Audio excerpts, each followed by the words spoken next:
6장 13절에서 18절입니다. 에스라 6장 13절에서 18절 말씀 함께 읽겠습니다. 다리오 왕의 조서가 내림에 유브라데 강 건너편 총독 다뜨네와 스달보스네와 그들의 동관들이 신속히 준행하니라.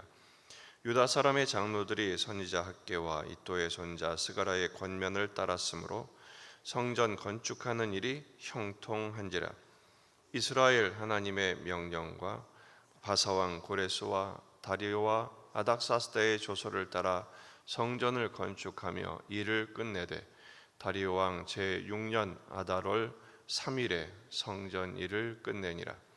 이스라엘 자손과 제사장들과 레위 사람들과 기타 사로잡혔던 자의 자손이 즐거이 하나님의 성전 봉헌식을 행하니 하나님의 성전 봉헌식을 행할 때 수소 100마리와 순양 200마리와 어린 양 400마리를 드리고 또 이스라엘 지파의 수를 따라 순염소 12마리로 이스라엘 전체를 위하여 속죄의 제를 드리고 제사장을 그 분반대로 레위 사람을 그 순차대로 세워 예루살렘에서 하나님을 섬기게 하되 모세의 책에 기록된 대로 하게 하니라. 아멘. 본문에 계시된 주님은 어떤 분이신가? 결국 시작하신 일을 끝내시는 분이십니다. 고레스의 명령으로 시작한 성전 건축의 역사가 다리오 때 마침내 완료됩니다. 15절을 보면 다리오 왕 제6년 아달월 3일에 성전 일을 끝내니라. 이 아달월은 유대인들에게 모세를 기억하는 달입니다. 모세의 율법대로 18절 끝부분에 모세의 책에 기록된 대로 하게 하니라. 이 아달월 3일이 바로 예루살렘 성이 무너진 지 70년째 되는 해입니다. 그 날이죠. 정확하게 하나님께서 예레미야를 통해서 예언하신 대로 70년 만에 그들이 성전을 회복하게 하신 것입니다.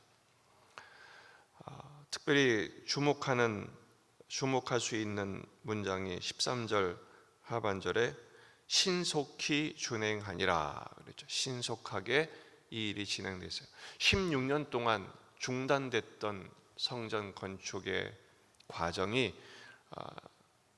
되려고 하니까 신속하게 진행이 된 것이죠. 전적으로 하나님의 주권적인 역사와 개입의 결과입니다. 어떻게 하십니까? 첫째는 세상 정권과 행정력을 동원하십니다. 13절에 보면 다뜨네, 스달보스네 동관들이 신속히 진행하죠. 행정관들이 이 성전 건축을 방해했던 당사자들이 왕의 명령이 어떡합니까? 울며 겨자 먹기라도 그들은 신속히 준행할 수밖에 없었습니다. 역사적으로 왕들이 동원되죠. 14절 하반절 이스라엘 하나님의 명령과 바사왕 고레스와 다리오와 아닥사스다의 조서를 따라 성전을 건축하며 일을 끝냈습니다. 세상 정권을 동원하시죠. 그리고 행정력을 동원하십니다. 뿐만 아니라 하나님께서 이스라엘 공동체가 연합하여 이 일을 행하게 하십니다. 바로 유대 장로들이 선지자 학개와 스가랴의 권면을 따르죠. 영적인 지도자의 권면을 따라 실제적인 실행을 담당하는 유다 장로들이 그 일에 합력하여 선을 이룬 것입니다. 그래서 나오는 단어가 형통했다라는 단어죠. 형통은 다른 것이 아니라 바로 하나가 되어 움직인 것이 형통이 되는 것입니다. 그리고 나서 성전 봉헌식을 행합니다. 16절 하나님의 성전 봉헌식을 행하니 17절 하나님의 성전 봉헌식을 행할 때 수소 100마리, 순양 200마리, 어린 양 400마리, 수염소 12마리로 전체 속죄제를 드리죠. 제사장은 분반대로 레위는 순차대로 하나님을 섬김으로 이제 성전이 본격적인 정식 가동이 시작된 것입니다. 솔로몬의 성전 봉헌식을 기억하십니까? 솔로몬이 드렸던 이 봉헌식의 제물은 소가 22,000마리, 양이 12만 마리입니다. 비교가 안 되죠. 수소 100마리, 순양 200마리, 어린 양 400마리. 그런데 솔로몬의 성전의 영광, 그때의 제사의 규모에 비할 수 없지만 하나님은 기뻐하십니다. 학개서 2장 3절, 이 성전의 나중 영광이 이전 영광보다 크리라. 만군의 여호와의 말이니라. 내가 이곳에 평강을 주리라. 만군의 여호와의 말이니라. 하나님은 성전, 이 보잘것없는 성전에도 하나님의 가득한 영광으로 채우십니다. 하나님이 인준하신 것이죠. 오늘 본문을 통해서 우리는 이런 하나님을 만날 수 있습니다. 첫째, 합력하여 선을 이루신 하나님. 수많은 반대가 있었고 저항이 있었습니다. 왕이 바뀔 때마다 문제가 생겼습니다. 하지만 하나님께서 뜻을 이루고자 하실 때 놀라운 하나님의 주권적인 역사로 세상 정권을 사용하시죠. 주권적인 역사입니다. 백성들을 연합하게 하십니다. 선지자들은 말씀대로 권면하고, 또 백성들과 행정가들은, 실행자들은 그 권면대로 신실하게 충성한 것입니다. 형통의 비결이 뭐예요? 예수님 안에 하나 되는 것입니다.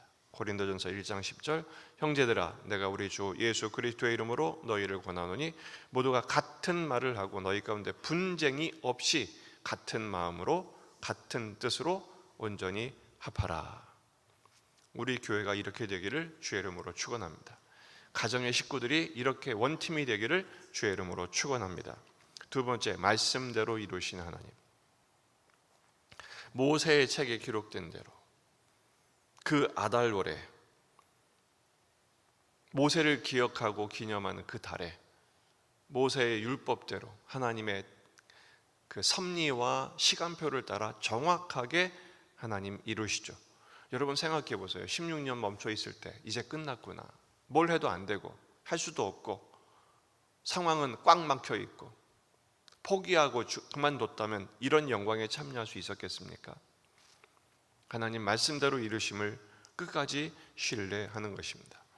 여러분, 그 성전마다 하나님 영광으로 임재하셨어요. 모세의 장막, 솔로몬의 성전, 지금 이 수레바벨의 성전, 그리고 그 성전의 영광의 절정은 뭐죠? 예수 그리스도의 몸된 성전의 완성. 요한복음 1장 14절을 보면 말씀이 육신이 되어 우리 가운데 거하시며 우리가 그의 영광을 보니 아버지의 독생자의 영광이요 은혜와 진리가 충만하더라. 예수님의 그 성전 대신 이 건물 성전 헐어버리라, 내가 사흘 만에 지으리라. 바로 예수님의 몸된 성전이거든요. 그 예수님을 모신 우리가 이제 성전이고요. 그러므로 여러분, 이 성전을 짓는 일에 우리가 하나 되어야 할 줄로 믿습니다. 너희가 하나님의 성전인 것과 하나님의 성령이, 거룩하신 영이 너희 안에 거하신 것을 알지 못하느냐. 어제 말씀 적용처럼 예배할 때 성전다워지는 것입니다. 예배자의 삶을 살 때 거룩해지는 것입니다. 따라서 오늘 말씀을 두 가지로 적용할 수 있어요. 첫째는 결코 낙심하지 않는 것입니다. 인내하며, 지금 유대인들이 선지자들의 권면을 따라서 그대로 순종한 것처럼 하나님의 말씀을 따라서 순종하는 일에 포기하지 않는 것입니다. 갈라디아서 6장 9절, 우리가 선을 행하되 낙심하지 말지니 포기하지 아니하면 때가 이름에 반드시 거두실 줄 믿습니다. 이 믿음 갖고 오늘 하루를 걸어가는 거예요. 답이 없는 하루, 어제와 다를 것 없는, 의미 없는 것 같은 하루 아니라니까요.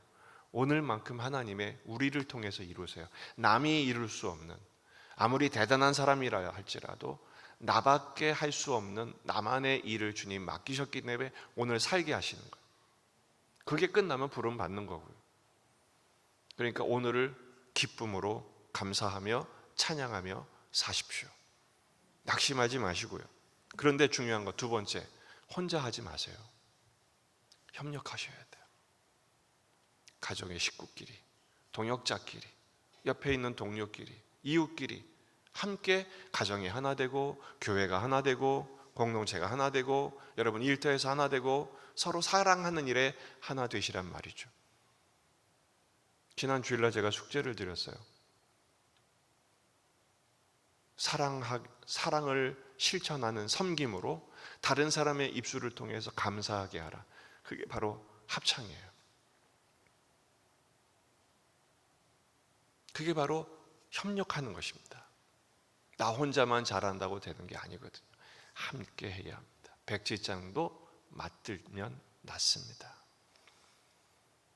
주님을 사랑하는 일에 이웃을 사랑함으로 나도 감사와 찬양으로 영광 돌릴 뿐 아니라 다른 사람의 입술을 통해서 하나님께 감사하게 만드는 일에 낙심하지 마시고 이 선을 행하는 일에 충성하는 저와 여러분의 삶이 되기를 주의 이름으로 축원합니다.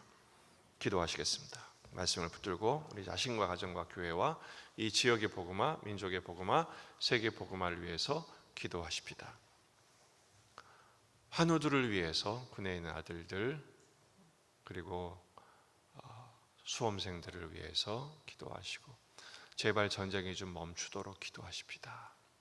점점 전쟁과 지진과